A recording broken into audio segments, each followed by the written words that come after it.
अस्सलाम वालेकुम व्यूअर्स, कैसे हैं आप? उम्मीद है कि आप खैरियत से होंगे। आज की इस लेक्चर का टॉपिक है कंडीशनल सेंटेंसेस। इस लेक्चर में हम कंडीशनल सेंटेंसेस के बारे में पढ़ेंगे, इसके कितने टाइप्स हैं और वो कहाँ कहाँ इस्तेमाल हम कर लेते हैं, वो तफसीलन हम इस लेक्चर में डिस्कस कर लेंगे। वो तमाम व्यूअर्स जिन्होंने अभी तक चैनल सब्सक्राइब नहीं किया, आप चैनल सब्सक्राइब करके बेल का आइकन दबा लें ताकि हर नया लेक्चर आपको आसानी से मिल सके। तो आइए शुरू कर लेते हैं। देखिए कंडीशनल सेंटेंसेस क्या होते हैं। Conditional sentences are used to express what might happen under certain circumstances. They are essential for expressing ideas about the past, present and the future. इनको हम शर्तिया जुमले भी कहते हैं। ये हमेशा इसलिए इस्तेमाल होते हैं कि हालात को ज़ाहिर करने के लिए इस्तेमाल होते हैं जो मखसूस हालात के तहत हो सकते हैं। ये माजी के लिए भी, हाल के लिए भी, मुस्तकबिल के लिए भी ख़यालात का इजहार करने के लिए इस्तेमाल कर लेते हैं। इनके डिफरेंट टाइप्स हैं। वो टाइप्स, एक टाइप माजी के लिए, एक टाइप हाल के लिए, एक टाइप मुस्तकबिल के लिए और एक टाइप साइंटिफिक फैक्ट्स के लिए इस्तेमाल होते हैं, जो कि ये हैं। अब देखें टाइप्स ऑफ कंडीशनल सेंटेंसेस। इसमें टाइप 0 सबसे पहले हम पढ़ लेते हैं। देखें, डिस्क्राइब अ जनरल ट्रूथ और अ साइंटिफिक फैक्ट। ये जो टाइप है ये ऐसे फैक्ट्स के लिए इस्तेमाल होता है जो पूरी दुनिया इसको मान लेती है, या वो जनरल ट्रूथ हो सकता है या साइंटिफिक फैक्ट, क्योंकि साइंटिफिक फैक्ट जो है वो जनरलाइज होता है, मतलब सच्चाई, जो भी सच्चाई या साइंसी हकीकत होती है वो टाइप 0 में हम बयान कर लेते हैं। दूसरा है टाइप 1। अब टाइप 1 के अंदर हम क्या करते हैं, देखें, express a possible condition and its probable result in future. मुस्तकबिल में मुमकिना हालत और इसके मतवक्का नतीजे को जाहिर करता है। ये टाइप 1 सेंटेंसेस हम हमेशा फ्यूचर के लिए इस्तेमाल करते हैं, ज़्यादातर की चीज़ों के होने के इम्कानात कुछ ज़्यादा हो। इस तरह से टाइप 2 का इस्तेमाल कब करते हैं, देखें, डिस्क्राइब एन अनलाइकली और imaginary situation and it's hypothetical outcomes. एक गैर मुतवक्का या ख़याली सूरत हाल और इसके मुमकिन नताइज को बयान करता है। ठीक है, ये ज़्यादातर इस्तेमाल होता है प्रेजेंट के लिए, मतलब अनरियल प्रेजेंट कहेंगे, जिसमें हम सिर्फ ख़याली दुनिया हम कायम कर सकते हैं। एक्चुअली ऐसा काम नहीं होता है, बल्कि क्या करते हैं हम, हाइपोथेटिकली हम उसको बयान करते हैं। और टाइप 3 जो है वो जाहिर करता है माजी की एक ऐसी सूरत हाल जो कि वक़ू नहीं हुई है, मतलब ऐसा कोई काम हुआ ही नहीं है, लेकिन हम फर्जी तौर पे हम उसको क्या करते हैं, बयान करते हैं। ये हैं टाइप्स। अब इन टाइप्स को हम क्या करेंगे, हम फर्दर इसको डिस्कस कर लेंगे। इसमें क्या फार्मूला लगता है, कौन सा टेंस इस्तेमाल होता है, ये सारा हम डिस्कस कर लेते हैं। अब है हमारे पास टाइप 0 कंडीशनल सेंटेंस। देखें ये कब इस्तेमाल होता है, इसमें कौन सा फार्मूला हम इस्तेमाल कर लेंगे। सबसे पहले इसका स्ट्रक्चर देखें। इफ के साथ क्या लगेगा, प्रेजेंट सिंपल, फिर आगे फिर प्रेजेंट सिंपल, मतलब इफ क्लास के अंदर भी प्रेजेंट सिंपल होगा, फिर उसके बाद का जो सेंटेंस होगा वो भी प्रेजेंट सिंपल का ही होगा। जैसे कि एग्जांपल में देखें, if you heat water it boils. अगर आप पानी को गर्म करें तो वो उबलने लगता है। तो इससे ही अंदाज़ा होता है कि देखें, जब पानी हम गर्म कर लेते हैं, उसको ज़्यादा हीट करते हैं तो वो उबलता है। ये एक हकीकत है, ये साइंटिफिक फैक्ट है। और हमने पहले भी ये डिस्कस किया कि टाइप 0 कंडीशनल सेंटेंसेस जो होते हैं वो साइंटिफिक फैक्ट्स या जनरल ट्रूथ के लिए भी हम इसको इस्तेमाल करते हैं। तो ये एक सच है, एक हकीकत है कि जब हम पानी को गर्म करेंगे तो क्या होता है, वो उबलता है। तो अब देखें ना, इफ़ यू हीट वाटर, ये भी प्रेजेंट सिंपल है। इट बॉइल्स क्या है, ये भी प्रेजेंट सिंपल है। जैसे कि फार्मूले में क्या कहा गया, देखें स्ट्रक्चर में, इफ के साथ प्रेजेंट सिंपल, फिर कॉमे के बाद भी प्रेजेंट सिंपल। अब इसका इस्तेमाल कब होता है, देखें, इसका यूज जो है to describe general truth, scientific facts और थिंग्स दैट ऑलवेज हैपन, मतलब आम सच्चाइयाँ, साइंसी हकायक या वो चीज़ें जो हमेशा होती हैं, इनको बयान करता है। अब ये टाइप 0 में क्या क्या चीज़ें बयान हो गई, आम सच्चाई हो गई, साइंटिफिक फैक्ट्स हो गए, अच्छा, और वो जो चीज़ें जो हमेशा होती हुई रहती हैं, तो इनको बयान करने के लिए हम क्या इस्तेमाल करेंगे, टाइप 0 इस्तेमाल करेंगे।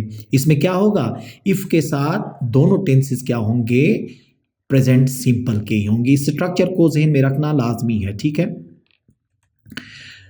अब टाइप 1 कंडीशनल सेंटेंसेस में देखें, सबसे पहले इसका स्ट्रक्चर देखेंगे। स्ट्रक्चर में ये होगा कि इफ के साथ प्रेजेंट सिंपल और आगे फ्यूचर सिंपल इस्तेमाल होगा, ठीक है ना। इफ के साथ प्रेजेंट सिंपल, फिर उसके बाद विल और first form of the verb. जैसे कि एग्जांपल में देखें, if you study hard you will pass the exam. अगर तुम मेहनत से पढ़ाई करोगे तो तुम इम्तिहान पास कर लोगे। अब देखें ना, फ्यूचर के लिए है, ठीक है। फ्यूचर के लिए है कि मुमकिना चीज़ें, क्योंकि देखें ना, जब मेहनत करोगे तो पास तो होना ही होना है। तो जब कभी भी पॉसिबिलिटीज़ की बात होगी फ्यूचर में तो हम टाइप 1 का इस्तेमाल कर लेते हैं। अब इसका इस्तेमाल देखें, to talk about possible condition in the present or future and its probable outcomes। मौजूदा या मुस्तकबिल में किसी मुमकिना हालत और इसके मुतवक्का नताइज के बारे में बात करना, ठीक है।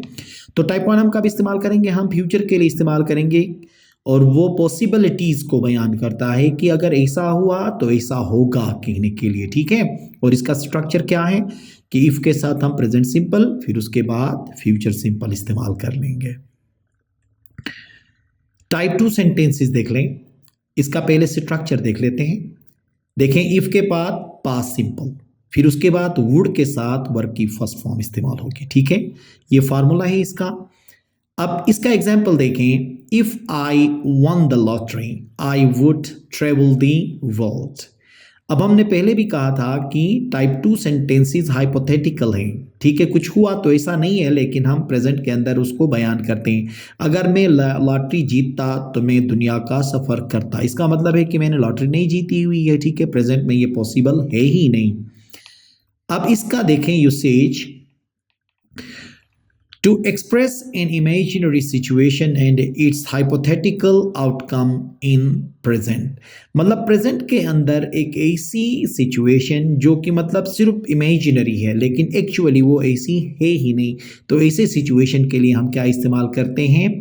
टाइप 2 का इस्तेमाल कर लेते हैं, ठीक है। जैसे कि देखिए ना, मौजूदा हालत में एक ख्याली सूरत हाल और इसकी मफरूज़ी नताइज को जाहिर करना, मतलब एक फ़र्ज़ करके हम एक सिचुएशन बना लेते हैं, ठीक है, प्रेजेंट के अंदर, हालांकि ऐसी कोई चीज़ होती ही नहीं है। तो टाइप 2 के सेंटेंसेस का भी इस्तेमाल करेंगे प्रेजेंट के जो मौजूदा हालत में ख्याली सूरत हाल को बयान करने के लिए। और इसका फार्मूला होगा, इफ़ के साथ हम क्या करेंगे? पास्ट सिंपल, फिर वुड के साथ वर्ब की फर्स्ट फॉर्म इस्तेमाल होगी। टाइप 3 है, देखें कंडीशनल सेंटेंसेस, ये कब इस्तेमाल होते हैं और इसका फार्मूला क्या होगा? इसका जो स्ट्रक्चर बनेगा, इफ़ के साथ पास्ट परफेक्ट, फिर वुड हैव के साथ वर्ब की थर्ड फॉर्म मतलब पास्ट पार्टिसिपल का इस्तेमाल होता है, ठीक है। ये फार्मूला आपने जहन में रखना है लाजमी तौर पे। अब एग्जाम्पल के तौर पे देखें, if I had studied harder I would have passed the exam.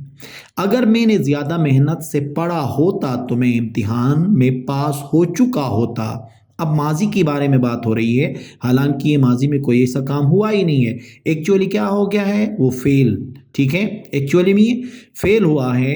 लेकिन हम ये कहते हैं कि अगर मेहनत कर लेते तो हम पास हो चुके होते। इसका मतलब है कि हम फेल हुए थे। अब इसका यूसेज देखें, to talk about the past situation that did not happen and its alternative outcomes. माजी की ऐसी सूरत हाल जो नहीं हुई है और इसके मुतबादिल नताइज के बारे में बात करना। मतलब एक फर्जिया, एक अनरियल पास्ट की हम बात कर रहे हो तो वो रियल पास्ट नहीं है। आप इसको ये भी कह सकते हो कि टाइप 3 सेंटेंसेस हम अनरियल पास्ट के लिए इस्तेमाल करते हैं कि वहाँ पे कुछ होना तो कुछ अलग था लेकिन उसके बरखिलाफ कोई काम हुआ है, तो उस वक्त हम टाइप 3 का इस्तेमाल कर लेते हैं। इसका स्ट्रक्चर क्या है? इफ़ के बाद पास्ट परफेक्ट और उसके बाद वुड हैव के साथ वर्ब की थर्ड फॉर्म इस्तेमाल करनी है।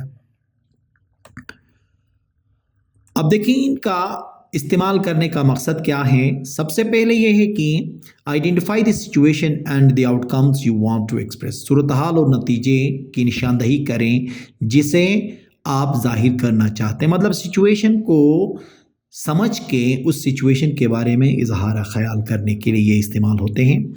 दूसरा ये है कि determine the type of conditional sentence that fit the situation. मतलब सूरत हाल के लिए मौजूद शर्ती जुमले की किस्म का तयन करना, कि मतलब देखना है कि पास्ट का सिचुएशन है, प्रेजेंट का है या फ्यूचर का है या साइंटिफिक है। उन चीज़ों को समझ के फिर हमने इन कंडीशनल सेंटेंसेस का क्या करना होता है, इस्तेमाल करना होता है।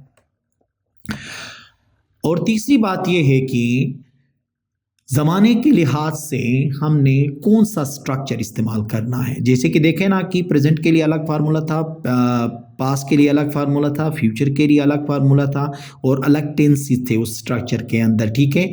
उन चीज़ों को हमने देख के फिर इन कंडीशनल सेंटेंसेस को क्या करना होता है, इस्तेमाल करना होता है। आया कि ये ज़ीरो टाइप है, ये टाइप 1, टाइप 2, टाइप 3, मतलब मुख्तलिफ ज़मानों के लिए मुख्तलिफ टेंसेस इस्तेमाल होंगे और स्ट्रक्चर इस्तेमाल होंगे, उनका ख्याल रखना लाजमी है। लास्ट में जो अहम नुकात हैं इनके बारे में वो ये हैं कि देखें टाइप्स कितने हैं। There are 4 types of conditional sentences, type 0, type 1, type 2, type 3। जहन में ये रख लेना है कि कंडीशनल सेंटेंस की टोटल कितने अक़साम हैं, 4, ज़ीरो को भी मिला के, ठीक है। एक ज़ीरो कंडीशन हो गया, एक 1 कंडीशन, एक 2 एंड 3। ज़ीरो टाइप जो है वो साइंटिफिक फैक्ट्स के लिए है और टाइप 1 जो है वो फ्यूचर के लिए है और टाइप 2 जो है अनरियल प्रेजेंट के लिए है, टाइप 3 जो है वो अनरियल पास्ट के लिए है। अब इसी तरह से देखें, हर जो टाइप है उसके लिए क्या है, एक स्पेसिफिक फार्मूला है, एक स्पेसिफिक स्ट्रक्चर है और स्पेसिफिक उसके अंदर टेंसेस हैं, ठीक है ना। इसका भी जहन में रखना लाजमी है। और तीसरा ये है कि उसका इस्तेमाल जो है, they are used to express a variety of ideas related to conditions and outcomes। हालात को मद्देनज़र रखते हुए हम क्या करते हैं, अपने ख़यालात का इजहार करते हैं, उन नताइज के बारे में हम बयान करते हैं। तो ये इन चीज़ों का ख्याल में रखना लाजमी है कि किस ज़माने के बारे में हम बात कर रहे हैं, तो उस ज़माने के हिसाब से हमने क्या करना पड़ेगा, उस कंडीशन का टाइप हमने लगाना होगा। जब वो टाइप का डिसीजन हम कर लेते हैं तो फिर उसके अंदर एक स्ट्रक्चर है, उस फार्मूले से हमने बाहर निकलना नहीं होता है। कौन सा टेंस हमने इस्तेमाल करना है, कौन सा नहीं करना है, ये हमने क्या करना होता है, वहाँ पे फैसला करके फिर हम इसको इस्तेमाल कर सकते हैं। तो ये था हमारा कंडीशनल सेंटेंसेस के बारे में लेक्चर, जिसके अंदर हमने तफसीलन डिस्कस कर लिया कि सेंटेंसेस क्या होते हैं, इनके कितने टाइप्स होते हैं और हर टाइप का क्या क्या फंक्शन है। उम्मीद है कि आज का ये लेक्चर आपको समझ में आया होगा। Thank you very much.